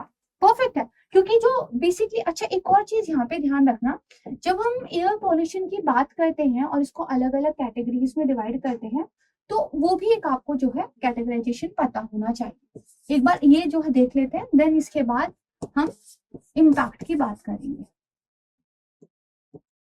एयर पोल्यूशन को एक तो आप सोर्सेस के बेस पर जो है बेसिकली क्या है, कैटेगराइज कर सकते हो। जैसे हमने अभी देखा नेचुरल सोर्सेज है, एंथ्रोपोजेनिक सोर्सेज है, देन उनके अंदर फर्दर हमने देखा volcanic activities, dust storm and आपके वाइल्ड फायर्स। यहाँ पे हमने देखा आपका पावर जनरेशन, और you can see the energy generation, industrial activities, vehicular emission, fly ash, right है, और बाकी हमने जो अर्बनाइजेशन, ये सारी चीजें देखी है। ठीक, तो आप सोर्स के बेस पे देख सकते हो। दूसरा आप जो है इसका जो एक केमिकल कंपोजिशन होता है, इसके बेस पे देख सकते हो। जैसे या तो गैसियस हो सकता है पॉल्यूशन, कि भाई कोई टॉक्सिक गैस जो है, या फिर उसमें क्या पार्टिकुलेट मैटर हो सकते हैं। ठीक है, तो आपका केमिकल कंपोजिशन कैसा है, इसके बेस पे देख सकते हो। देन आपका एक जो मोड ऑफ जनरेशन है, इसके बेस पर भी इसको आप कैटेगराइजेशन कर सकते हो, यानी कि इंडोर आपका एयर पॉल्यूशन जनरेट हुआ है या फिर आउटडोर आपका जो है पॉल्यूशन जनरेट हुआ है। ठीक है, तो इस तरीके से भी जो है एयर पॉल्यूशन को क्या है, कैरेक्टराइज किया जा सकता है। परफेक्ट है। अब हम दरअसल थोड़ा डिटेल में पढ़ेंगे एयर पॉल्यूशन के इम्पैक्ट को। तो मैंने आपको बताया कि किस तरीके से डिफरेंट डिफरेंट जो रिपोर्ट्स हैं, उन्होंने एयर पॉल्यूशन का इंडियन पॉपुलेशन पर जो एक इम्पैक्ट पड़ रहा है उसके बारे में डाटा दिया हुआ है। राइट, हमने जस्ट अभी देखा कि एक हफ्ते पहले लॉन्सेट के अंदर एक स्टडी आई है कि एंटी माइक्रोबियल रेजिस्टेंस लिंक है शायद एयर पॉल्यूशन से। ठीक है, तो आइए कुछ इम्पैक्ट्स को देखते हैं। तो 3 कैटेगरीज में देखना प्रेफर करेंगे। सबसे पहले तो देखते हैं ह्यूमन की हेल्थ पर। ह्यूमन की हेल्थ पर बात करें तो जो एयर पॉल्यूशन है, राइट है, इसकी वजह से सबसे ज्यादा तो आपको लंग कैंसर जो है, इसकी समस्या देखने के लिए मिल जाएगी। जो आपके रेस्पिरेटरी डिजीज होते हैं, ठीक है, इसकी प्रॉब्लम देखने के लिए मिल जाएगी। खासकर अगर हम बात करें जो दीपावली वगैरह पर, राइट है, हम फायर क्रैकर्स को यूज करते हैं, तो आपने देखा होगा कि जो अस्थमेटिक पेशेंट्स होते हैं, ठीक है, जो अस्थमेटिक पेशेंट होते हैं इनको काफी ज्यादा जो है प्रॉब्लम यहाँ पे फेस करने के लिए मिलती है। इसके अलावा अगर ईयर के अंदर कुछ बायोलॉजिकल ऐसे जो है आपको सब्सटेंसेस देखने के लिए मिल रहे हैं, तो इन्फेक्शन का जो है एक तरीके से फैलना, अलग अलग तरह के एलर्जीज हो जाना, है ना, ये सारी चीजें आपको एयर पॉल्यूशन की वजह से ह्यूमन हेल्थ पर देखने के लिए मिलेंगे। और जस्ट हमने अभी देखा कि किस तरीके से जो अर्ली हार्ट डिजीज है उनको भी एक एयर पॉल्यूशन से यहाँ पे लिंक किया जा रहा है। परफेक्ट है। दूसरा जो इसका एक इम्पैक्ट देखने के लिए मिलता है वो आपके प्लांट्स पर देखने के लिए मिल जाएगा। प्लांट्स पर देखने के लिए मिल जाएगा। दरअसल जो एयर पॉल्यूशन होता है वो प्लांट्स की ग्रोथ को इनहिबिट करता है। परफेक्ट है। क्योंकि एयर पॉल्यूशन की वजह से एक और प्रॉब्लम आती है, that is acid rain. That is acid rain, यानी कि जो आपका रेन है नॉर्मल वाला, उसका जो एक पीएच वैल्यू होता है, ठीक है, लगभग 5.4 के आसपास होता है, उससे भी वो ज्यादा एसिडिक होती है, लगभग 4.4 जो है पीएच के स्केल पे चली जाती है। यानी कि वो जो एसिडिक रेन है ना, तो उसके अंदर कुछ एसिडिक सब्सटेंसेस है। तो ये जो रेन होती है इसके लिए जो उत्तरदायी रीजन होता है आपके नाइट्रोजन के ऑक्साइड और आपके जो है बेसिकली सल्फर के जो ऑक्साइड होते हैं, नाइट्रोजन डाइऑक्साइड, सल्फर डाइऑक्साइड जब एक रिएक्शन करते हैं वाटर वेपर के साथ, तो आपका जो है एसिड रेन जनरेट होता है। ये जो एसिड रेन है इसकी वजह से जो प्लांट के बेसिकली लीव्स हैं, ठीक है, इन पे आपको एक नेगेटिव इम्पैक्ट देखने के मिलेगा। दैट्स वाई जो फोटोसिंथेसिस है वो फिर प्रॉपर नहीं हो पाता। प्लांट एसिड रेन की वजह से बेसिकली क्या है, वल्नरेबल हो जाते हैं, जिस वजह से डिजीज फॉर्म जो है ये हो जाते हैं। परफेक्ट है। तो ये एक प्रॉब्लम होता है। दूसरा, ये जो एसिड रेन है इसकी वजह से सॉइल के अंदर जो आपका एल्यूमिनियम होता है ये ना लीच हो जाता है, और ये एल्यूमिनियम क्या होता है, सॉइल के अंदर से लीच होकर प्लांट्स की रूट्स तक पहुंचने लगता है। इसकी वजह से प्लांट्स जो है एक तरीके से आप देखोगे धीरे धीरे वहां पे खत्म होने लगते हैं। तो जो एयर पॉल्यूशन है वो कॉज बना एसिड रेन का, एंड एसिड रेन की वजह से आपके जो प्लांट्स है, आपका जो एग्रीकल्चर है, उस पर एक नेगेटिव इम्पैक्ट देखने के लिए मिलता है। परफेक्ट है। तो हमने क्या देखा अभी तक, हमने ह्यूमन हेल्थ पर इसका इम्पैक्ट देखा, हमने प्लांट्स की हेल्थ पे इम्पैक्ट देखा, तीसरा हमने एसिड रेन देखा। चौथा जो एयर पॉल्यूशन का इम्पैक्ट है वो आपको देखने को मिलेगा स्मोक, राइट है। अब स्मोक भी आपको दो तरीके के देखने के लिए मिलेंगे, एक आपका होता है फोटोकेमिकल स्मोक और एक आपका होता है बेसिकली सल्फ्यूरियस स्मोक। फोटोकेमिकल की अगर हम बात करें तो ये वही है जो मैंने आपको अभी बताया था, ग्राउंड लेवल का जो बेसिकली आपका एक ओजोन होता है, ठीक है। तो जो आपका ऑक्सीजन है, राइट है, साथ में जो आपका वाटर वेपर है, राइट है, एंड कुछ आपके जो टॉक्सिक एलिमेंट्स होते हैं, जब ये केमिकल रिएक्शन करते हैं और सनलाइट काफी अच्छे से यहाँ पे जो है बेसिकली अवेलेबल रहती है, तो सनलाइट का ऑक्सीजन, वाटर वेपर और कुछ दूसरे जो टॉक्सिक एलिमेंट होते हैं उनके साथ एक रिएक्शन होता है, तो एक फोटोकेमिकल स्मोक यहाँ पे बनता है। परफेक्ट है। ये फोटोकेमिकल स्मोक ना सिर्फ हेल्थ पे इम्पैक्ट डालता है, विजिबिलिटी को भी कम करता है, जिसकी वजह से रोड्स वगैरह पे एक्सीडेंट भी होते हैं, है ना। स्मोक एक बनता है यहाँ पे।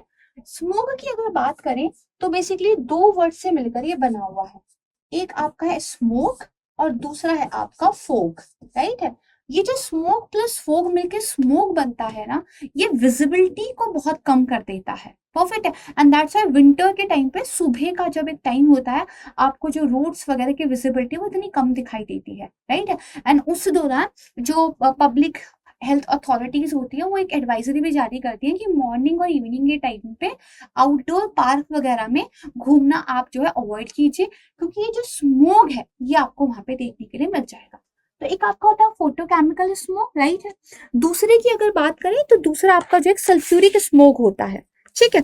ये जो सल्फ्यूरिक आपका जो स्मोक है बेसिकली, या इसको सल्फ्यूरियस बोल दीजिए, इसको ना ग्रे स्मोक भी बोलते हैं। क्या बोलते हैं इसको? ग्रे स्मोक भी बोलते हैं। जो आपके सल्फर के ऑक्साइड होते हैं, जब वो ऑक्सीजन और वाटर के साथ एक केमिकल रिएक्शन करते हैं, तो ये जो आपका सल्फ्यूरियस या फिर एक जो स्मोक है ये यहाँ पर बनता है, ठीक है। एंड इसकी वजह से एसिड रेन भी बाद में जो है एक आपकी जनरेट हो सकती है। परफेक्ट है। यहाँ पे ध्यान रखिएगा, ग्रे स्मोक में एक और चीज ध्यान रखिएगा, जो लेड है, राइट है, इसका भी अपना एक रोल यहाँ पे रहता है। परफेक्ट है। तो एयर पॉल्यूशन, हमारा जो स्मोक है उसके लिए जिम्मेदार है। ह्यूमन हेल्थ पे इसका असर देखने के लिए आपको मिल जाएगा, प्लांट्स की हेल्थ पे इसका असर आपको देखने के लिए मिल जाएगा। एंड इसकी वजह से बेसिकली एसिड रेन की प्रॉब्लम आपको देखने को मिल जाएगी। एसिड रेन ना सिर्फ प्लांट्स के लिए हार्मफुल है, ना सिर्फ वो सॉइल के अंदर एल्युमिनियम को लीच करती है, बल्कि जो आपकी लाइमस्टोन वाले बिल्डिंग्स होते हैं उसके लिए भी जो है बेसिकली ठीक नहीं होती। दैट्स वाई जब ताजमहल को लेकर सुप्रीम कोर्ट का एक ऑर्डर आया था कि भाई ताजमहल का जो एक बाहर का एक परिसर है वहां से जो पॉल्यूटेड इंडस्ट्रीज है उनको हटाया जाए, क्योंकि उस पॉल्यूशन की वजह से ताजमहल का जो स्ट्रक्चर का कलर था वो चेंज होने लग गया था, राइट है। तो इसका ना सिर्फ हेल्थ पर बल्कि एक एस्थेटिक और हमारे जो कल्चरल वैल्यूज हैं उस पर भी असर देखने के लिए मिलता है। परफेक्ट है। थोड़ा सा बुक की तरफ चलते हैं कि हमारी बुक जो है पूरा का पूरा जो मैंने अब तक पढ़ा है कैसे आपको चीजें बताती है। कोजेस की बात कीजिए, वॉल्केनिक इरप्शन है, पार्टिकुलेट मैटर है, गैसेस है, ठीक है। इसी तरह आपको बाद में आपको जो है कुछ आपके ये बाकी सारी यहाँ पे स्टडी जैसे फ्लाई ऐश के बारे में थोड़ा डिटेल से दिया हुआ है, स्टबल बर्निंग के बारे में थोड़ा डिटेल से दिया हुआ है, ये सब कुछ देखने के लिए मिल जाएगा, ठीक है। उसके बाद बात आती है कि एयर पॉल्यूशन के यहाँ पे क्लासिफिकेशन की। तो देखिए सोर्स की बात करें, प्राइमरी, सेकेंडरी। तो बेसिकली डायरेक्ट एमिशन अगर एटमॉस्फेयर में हो रहा है प्राइमरी सोर्स है, किसी चीज के साथ रिएक्शन हो रहा है तो आपका बेसिकली क्या है सेकेंडरी हो जाएगा। प्राइमरी की बात करें मान लीजिए पार्टिकुलेट मैटर या कार्बन मोनोऑक्साइड है। सेकेंडरी की बात करें अगेन आपका जो ग्राउंड लेवल ओजोन है या आपका एक जो है सल्फ्यूरियस स्मोक बन रहा था, ठीक है। मोड ऑफ रिलीज की बात करें तो इंडोर है या आउटडोर है। इंडोर में कुकिंग की वजह से, एयर कंडीशनिंग, स्मोकिंग की वजह से होता है। आउटडोर की बात करें industrial activities, transportation. Chemical composition, particulate matter हो सकते हैं आपके या फिर गैशियस हो सकते हैं, ठीक है। तो बेसिकली यहाँ पे देखिएगा सॉलिड और लिक्विड एरोसोल्स हो सकते हैं, PM1, 2 है ना, और गैसियस हो सकते हैं। तो आपका बेसिकली क्या है वेपर वगैरह की फॉर्म में काफी चीजें हो सकती है, ठीक है। इनके बारे में यहाँ पे आपको बुक में बहुत डिटेल से देखने के लिए मिल जाएगा। देन आपको बुक में प्रॉपर लिस्ट दी हुई है जिसमें आपको एयर पॉल्यूटेंट, उसका एक प्रॉपर डिस्क्रिप्शन, उसका सोर्स एंड उसका जो हेल्थ एंड एनवायरमेंट पे इम्पैक्ट है ये यहाँ पे देखने के लिए मिल जाएगा, ठीक है। अब एयर पोल्यूशन को लेकर गवर्नमेंट ऑफ इंडिया की तरफ से क्या कदम उठाया गया वो हम यहाँ पे देखेंगे। देखिए यहाँ पे इम्पैक्ट की बात कही गई है तो ह्यूमन हेल्थ पे इम्पैक्ट, ठीक है, एनिमल और प्लांट पे इम्पैक्ट ये हमने अच्छे तरीके से देख लिया है, ठीक है। एसिड रेन हमने पढ़ लिया है। इसके अलावा हमने जो भी यहाँ पे सारी चीजें थी वो ऑलरेडी देख ली है।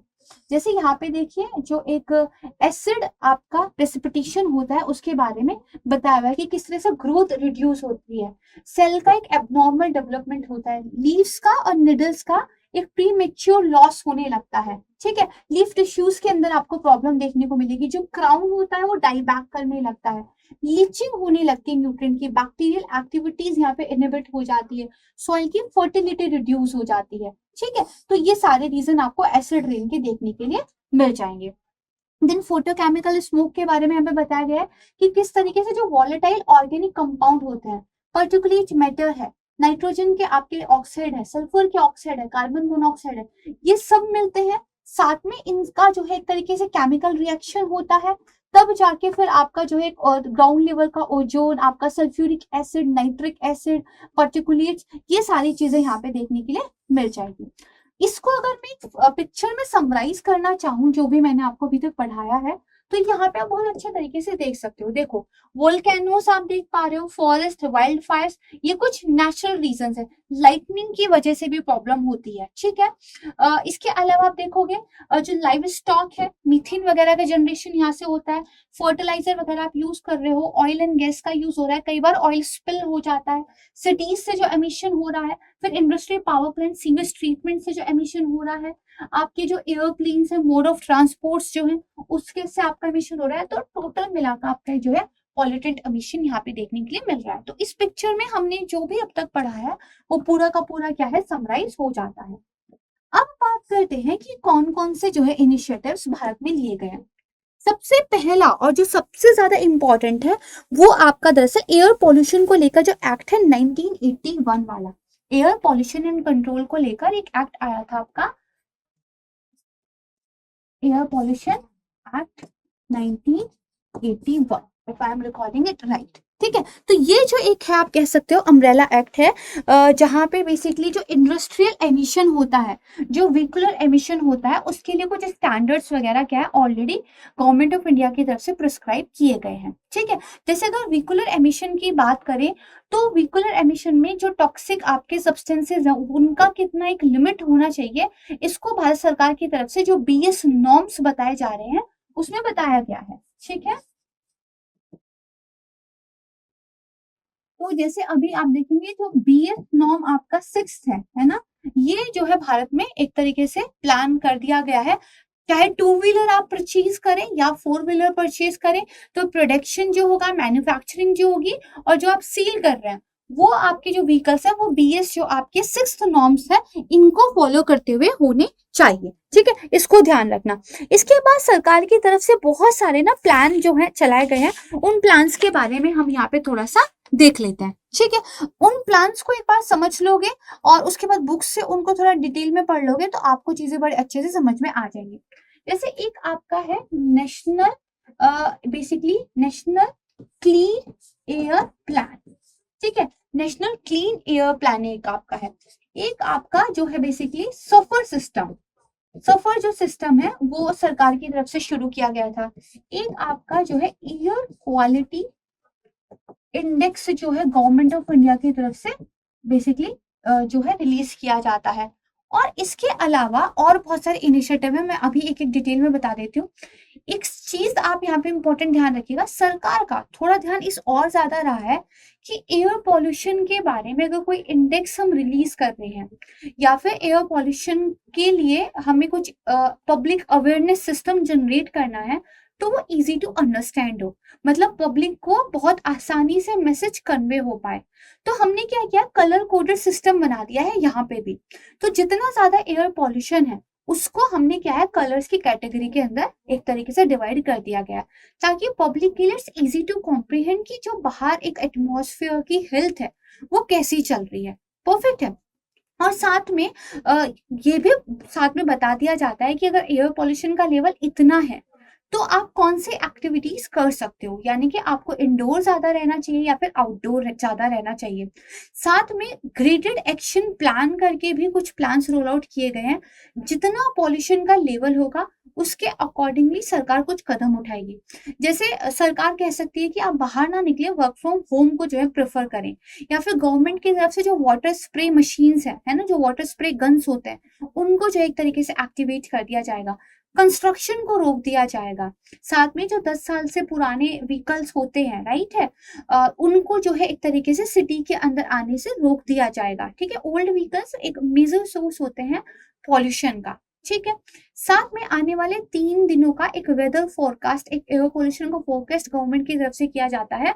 जैसे सफर सिस्टम के तहत ये होता है कि आप अपनी आने वाली अगर दिन की एक्टिविटीज को प्लान आउट करना चाहते हो तो एक फोरकास्ट आपके पास हो, ताकि एक इन्फॉर्म डिसीजन आप ले सको। ठीक है, तो ये सारे इनिशिएटिव सरकार की तरफ से लिए गए।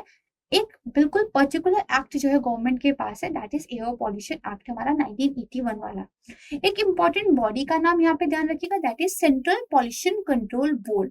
तो पॉल्यूशन को लेकर ये जो CPCB है ये दरअसल आपकी बहुत ही ज्यादा पावरफुल बॉडी है। ठीक है, तो स्टेट गवर्नमेंट के साथ कोऑर्डिनेट करके जो CPCB है ये बहुत सारे जो है एक्शन प्लान्स को रोल आउट करता है एयर पॉल्यूशन के लिए भी।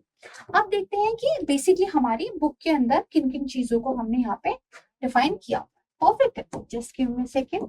यस, तो यहाँ पे आ जाइए। अच्छा, इसमें ना बहुत सारे ना केमिकल रिएक्शंस आपको डिटेल में दिए हुए हैं। आपके एग्जाम के लिए वो केमिकल रिएक्शन इतने इंपॉर्टेंट नहीं होते, आपको यहाँ पे बस एक्सप्लेन करने के लिए दे दिया गया है। ठीक है, तो उसको आप देख लीजिएगा। ओके, अब देखो सबसे पहले तो क्या है, air prevention and control of pollution act 1981 वाला, इसके कुछ की फीचर्स बताए हुए। देन आपका नेशनल क्लीन एयर प्रोग्राम है, 2019 में एनवायरमेंट मिनिस्ट्री की तरफ से इसको लॉन्च किया गया था। ठीक है, इसके अलावा आपका national ambient air quality standard मिल जाएंगे। इसमें क्या होता है कि आपने एक लिस्ट ऑफ पॉल्यूटेंट को जो है रिलीज किया है, लगातार इनको जो है यहाँ पर मॉनिटर किया जाता है। फिर आपका एक एयर क्वालिटी इंडेक्स है। एयर क्वालिटी इंडेक्स में देखिए आपको ग्रीन, येलो, ऑरेंज, रेड है ना, और वायलेट जो है और आपका मेरून, इन कलर के लिए एक रेंज और उसका जो है सिस्टम बता दिया गया है। एंड इसके लिए एक वार्निंग भी दे दी गई है, ठीक है जी। जैसे अगर बेसिकली आपका मेरून वाला कलर कोडेड सिस्टम एक्टिवेट हो गया तो हेल्थ अलर्ट को इश्यू कर दिया जाता है हर किसी के लिए, ठीक है। इस चीज को आप थोड़ा सा ध्यान रखिएगा। फिर यहाँ पे आप देखोगे कि आपको सफर पोर्टल एक देखने के लिए मिल जाएगा, है ना। अलग अलग वेदर पैरामीटर्स को यहाँ पे मॉनिटर किया जाता है, उसके बेस पर एक जो है पॉल्यूशन का, एक वेदर का जो है फोरकास्ट आपको लिए किया जाता है, ठीक है। फिर देखो सेंट्रल पॉल्यूशन कंट्रोल बोर्ड ने क्या किया, कुछ इंडस्ट्रीज को according to their pollution level क्या है कैटेगराइज भी कर दिया है, ठीक है। तो उसमें आपको जैसे थर्मल पावर प्लांट्स है, फर्टिलाइजर फार्मास्यूटिकल वाले इंडस्ट्रीज है, ऑयल रिफाइनरीज है, वो रेड में आते हैं, ठीक है। वही solar power plant, wind power plant की बात करोगे तो वो व्हाइट में आते हैं, ताकि इन इंडस्ट्रीज को इनके पॉल्यूशन लेवल के अकॉर्डिंगली क्या है यहाँ पे रेगुलेट किया जा सके। देन कुछ छोटी छोटी चीजें हैं, जैसे दीपावली पे क्रैकर्स को लेकर एक क्रैक जो है कंट्री हो जाती थी, तो ग्रीन क्रैकर्स का एक इनिशिएटिव सरकार लेकर आई, है ना। हमने कुछ वैसे क्रैकर्स बनाए जो एनवायरमेंट फ्रेंडली होते हैं। देन प्रधानमंत्री उज्ज्वला योजना, जिसमें हमने बेसिकली क्या है आपको जो कुकिंग फ्यूल था क्लीन वाला वो जो है प्रोवाइड कराया, ठीक है। व्हीकल एमिशन की बात करें, बीएस नॉर्म्स हमने जो रोल आउट कर दिए। देन इसके अलावा आप देखोगे जो इलेक्ट्रिक व्हीकल्स हैं, अगेन ट्रांसपोर्ट सेक्टर को टारगेट करें तो आपका जो फीम है ना, faster adaptation and manufacturing of electric vehicles, इसको जो है रोल आउट किया। एंड इस तरीके से सरकार जो है बहुत सारे इनिशिएटिव यहाँ पर लेकर आई है, ठीक है। फिर अगर आप देखोगे जो आपका ग्रेडेड रिस्पॉन्स एक्शन प्लान है, इसको रोल आउट किया गया और यहाँ पे बोला गया अगर कैटेगरी मॉडरेट टू पुअर है तो पोल्यूशन का लेवल कितना होगा, आपको कौन कौन से कदम उठाने हैं। अगर देखिए आपका सीवियर और इमरजेंसी लेवल पहुंच गया है तो आपको क्या करना पड़ेगा, जो ट्रक की एंट्रीज होती है दिल्ली में उसको रोकना पड़ेगा, कंस्ट्रक्शन एक्टिविटीज को रोक देंगे, ठीक है। और इवन स्कीम जो है आ जाएगी, टास्क फोर्स जो है बेसिकली यहाँ पे लाएगी ताकि आने वाले टाइम पे जो कदम हमें उठाने उनको डिसाइड किया जा सके, ठीक है। अब इसके अलावा देखो जो इंडस्ट्रियल पॉल्यूशन है उसको ना स्पेसिफिकली टारगेट करने की जरूरत है, क्योंकि आप इंडस्ट्रीज को बंद तो कर नहीं सकते, बट आप क्या कर सकते हो, कुछ टेक्नोलॉजिकल सॉल्यूशंस लेकर आ सकते हो कि इंडस्ट्रीज के अंदर हम कुछ ऐसी टेक्नोलॉजी को बेसिकली इनकलकेट कर ले ताकि जो पॉल्यूशन उसकी वजह से एक एमिशन होता है वो ना हो पाए। तो जो टेक्नोलॉजिकल सॉल्यूशंस है उसके बारे में थोड़ा थोड़ा आइडिया आपको जो है होना चाहिए। जैसे सबसे पहले देखो आपके स्क्रबर्स होते हैं, ठीक है। ये ड्राई स्क्रबर्स भी हो सकते हैं, लिक्विड स्क्रबर्स भी होते हैं। होता क्या है, जो आपका बेसिकली एक एमिशन है उसको स्क्रबर से क्या है रिलीज किया जाता है। तो जो पॉल्यूटेंट होते हैं वो इस स्क्रबर्स के द्वारा क्या एक तरीके से सोक कर ले जाते हैं, अलग कर दिए जाते हैं, देन जो एमिशन है वो कंपैरेटिवली क्लीन होकर फिर रिलीज होता है, ठीक है। एक आपका जो है बेसिकली इलेक्ट्रोस्टैटिक प्रेसिपिटेटर्स होता है। तो ये डिवाइस होती है जिसमें ना इलेक्ट्रिक चार्ज को हम यूज करते हैं एयर पॉल्यूशन को कंट्रोल करने के लिए, ठीक है। तो इसमें से डर्टी एयर को हम पास करते हैं, बहुत सारी प्लेट्स की एक सीरीज लगी रहती है, वो सारे प्लेट्स आपस में चार्ज रहते हैं। वो जो प्लेट्स हैं वो पार्टिकल्स को क्या है अट्रैक्ट करते हैं, उनको कैप्चर कर लेते हैं, देन एक क्लीन एयर का एमिशन फिर वहां से हो जाता है। इसी तरीके से कैटालिटिक कन्वर्टर्स भी हम यूज करते हैं। कैटालिटिक कन्वर्टर्स में केमिकल रिएक्शन का यूज होता है और वो बेसिकली क्या करती है, जो पॉल्यूशन इंडस्ट्रीज का उसको कन्वर्ट कर देती है लेस हार्मफुल फॉर्म में, और एक लेस पॉल्यूशन फिर यहाँ पे क्या है जनरेट होता है, ठीक है जी। तो आपके प्लेटिनियम, पैलेडियम, ये सारी चीजें यहाँ पे यूज की जाती है, ठीक है। इसके अलावा आप देखोगे बेसिकली स्मोक टावर्स आप यूज करते हो, तो इनको एयर प्यूरिफिकेशन टावर्स भी बोले जाते हैं या एयर क्लीनिंग टावर भी बोलते हैं, ठीक है। और काफी लॉन्ग स्ट्रक्चर्स होते हैं और एयर पॉल्यूशन को रिड्यूस करने के लिए अर्बन एरियाज में बेसिकली इनको जो है एक तरीके से इम्प्लीमेंट किया जाता है, ठीक है। इसके बारे में थोड़ा सा देख लेने काफी इजी है। आर्टिफिशियल क्लाउड सीडिंग की जाती है, तो क्लाउड्स में हम एरोसोल्स वगैरह को जनरेट करते हैं, ठीक है। आप देखोगे कि हम बेसिकली क्या करते हैं, जो सिल्वर आयोडाइड होता है या ड्राई आइस भी बोलते हैं, उसको स्प्रेड कर देते हैं अपर एटमॉस्फेयर में जाके, जिससे जो एरोसोल्स जनरेट होते हैं उनके आसपास एक कंडेंसेशन जो होता है वो बेसिकली एक प्रोसेस हो पाता है, उसकी वजह से बारिश, एक आर्टिफिशियल रेन हो जाती है। तो जो डस्ट थी ना एटमॉस्फेयर में वो सेटल डाउन हो जाती है, ठीक है। तो ये भी यहाँ पर एक तरीका है। देन स्टबल बर्निंग को रेगुलेट करने के लिए भी सरकार की तरफ से काम किया गया, जैसे हैप्पी सीडर मशीन लाई गई, क्योंकि किसान क्या करते थे, जब अपनी फसल को एक तरीके से आप देखेंगे कट करके घर ले आते थे, तो जो स्टबल्स थे वो खेत में बच जाते थे। अब उनको मैन्युअली निकालना या लीवर लगाना, वो एक किसान के लिए बहुत महंगा और बहुत लीवर वाला काम पड़ता था। तो किसानों की तरफ से क्या, उसमें पूरे में आग लगा दी जाती थी, उसी को स्टबल बर्निंग बोलते हैं। तो गवर्नमेंट ने एक हैप्पी सीडर मशीन इंट्रोड्यूस की जो प्लक आउट उस तरीके से करती है कि फिर आपको इस स्टबल बर्निंग की जरूरत नहीं रह जाती। और क्योंकि हर किसान इसको अफोर्ड नहीं कर सकता है, तो कुछ रेंट आउट करने वाली स्कीम्स भी जो है सरकार की तरफ से यहाँ पे निकाले गए थे। देन यहाँ पे कुछ बेस्ट प्रैक्टिसेस के बारे में आपको दिया हुआ है। परफेक्ट है।